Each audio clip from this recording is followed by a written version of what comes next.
Magandang araw mga ka-lines, no? Itong ginawa natin,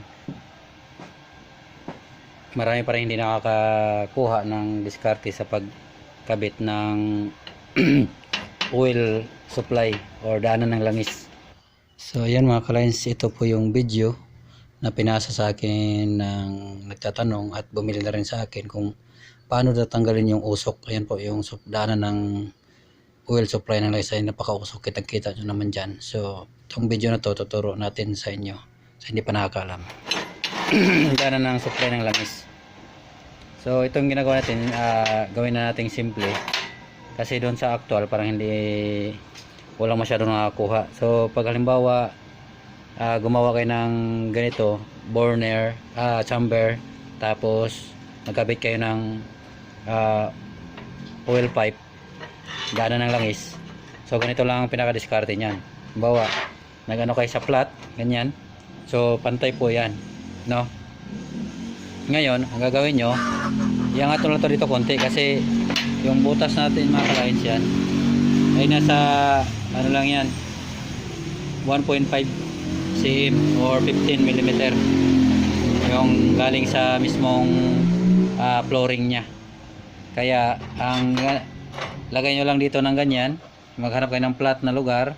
Kung wala kayong level bar, mamaya susukatan pa rin natin ng level bar yan kasi kukunin natin yung level ng langis dito sa dito.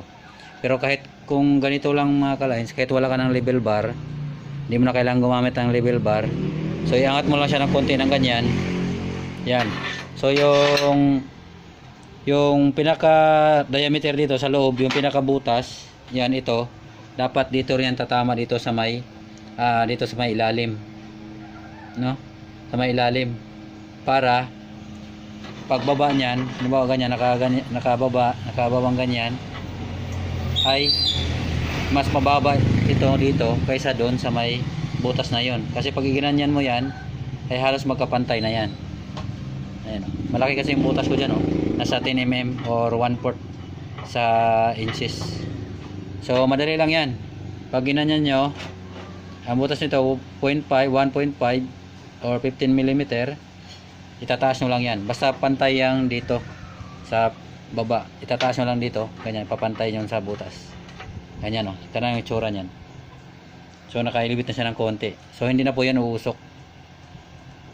Kasi may pakita ko sa yung video, pinasa rin sa akin ng customer ko na talagang mausok. So nagtanong siya na kung paano tanggalin ang usok kasi natatabunan na yung video ko yata, tutorial nung pagtanggal ng usok dito.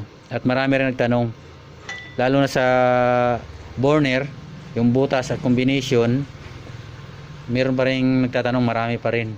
Tsaka itong mga height, tsaka size, mga sizes, marami pa rin nagtatanong. So baka i-reveal natin yan, bahala na kung paulit na naman yung upload ko. Sana baka hindi rin nakapanood sa ibang gumagawa ng kalan na nag-tutorial o napunta pa sa akin. Minsan nag-personal message pa. Ako naman hindi makagawa. Ngayon lang, para naka 2 months na akong pahinga. Paunti-unti lang yung galaw ko ngayon. So ito pala, order ng 4 na piraso para sa oven ni sir na pasensya na itumawag na customer na puputol pala ang video. At yun, so shout out pala kay paring Kasinit, tsaka sa Sir Marson, tsaka yung taga North Sagaray, Bulacan, na last na umorder sa atin ng 10 inches, yung pinakamalaki.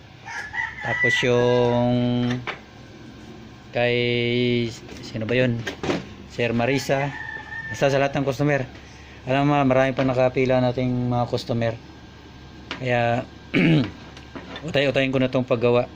Medyo na mamaos pa ako at maulan-ulan dito.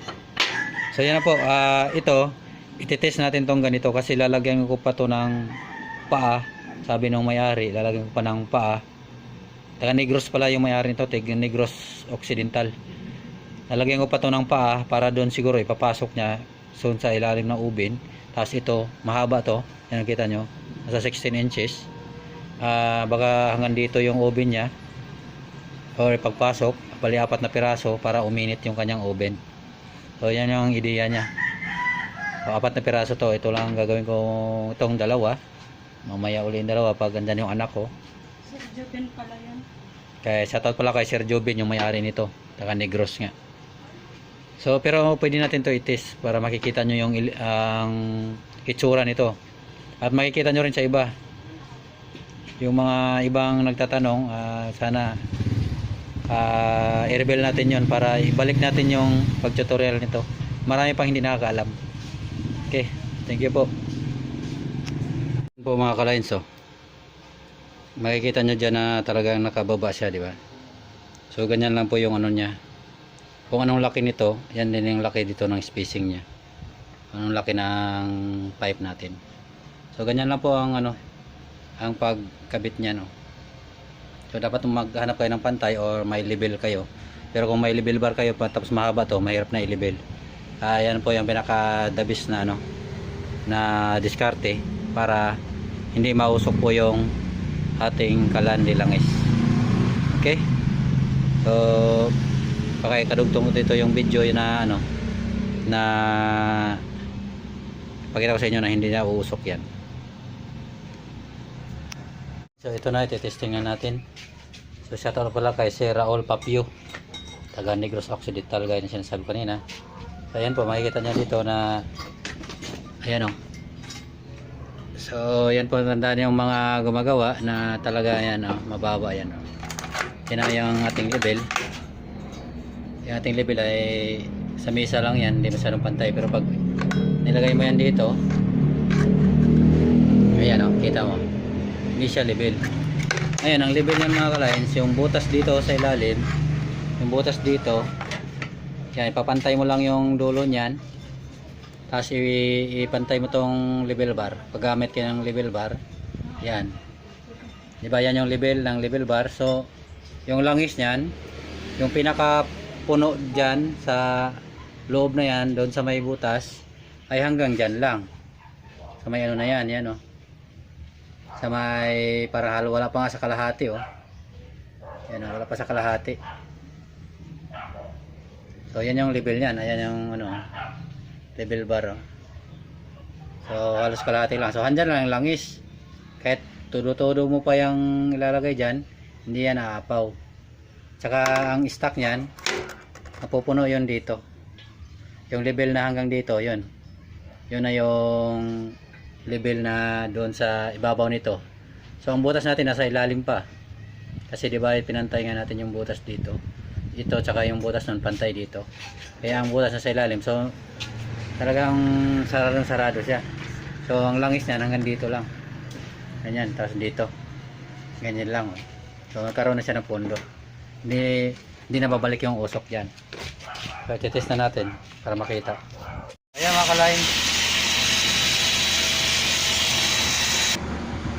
So ayan mga ka-lines, makikita nyo na umuusok yan. Ngayon lalagyan natin siya ng langis. So galing dito yan oh. So yung iba naman, pinipihit lang yung, so may apoy na po yan, hindi masyadong kita. Pinipihit lang yung itong burner, kaso lang mahirap patamaan yun kasi kailangan pipihitin mo pa na may apoy na dyan. So maganda talagang may ganito, may stock yung ano niya, anti-smoke. Ayan mga ka-line, nakita nyo umuusok yan, konting usok yan kasi mahina pa yung ating blower. Ano sa ano pa lang. Ngayon pag meron na yung laman, ikutin nyo lang, tingnan natin, ikutin nyo lang, ikutin nyo. So ayan po, lumalabas siya doon, ibig sabihin okay na siya, tama na, tama na. Ayan o, ayan po, wala kayong makikita dyan na kahit anong usok.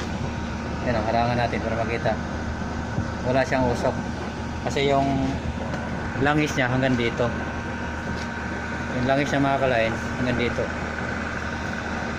yan, tapos hanggang dito yan, wala siyang makitang usok dyan. Okay po, maraming salamat. Yung ano natin, kaya po kay Sir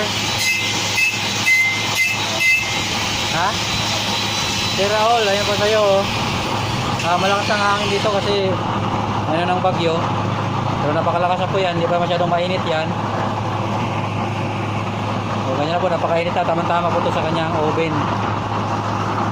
Sa kanyang oil extractor, kitang kita. Ayan, alas ko na yan. Guys. So, napakalakas po. Hindi pa masyadong mainit yan. Salamat po, sir.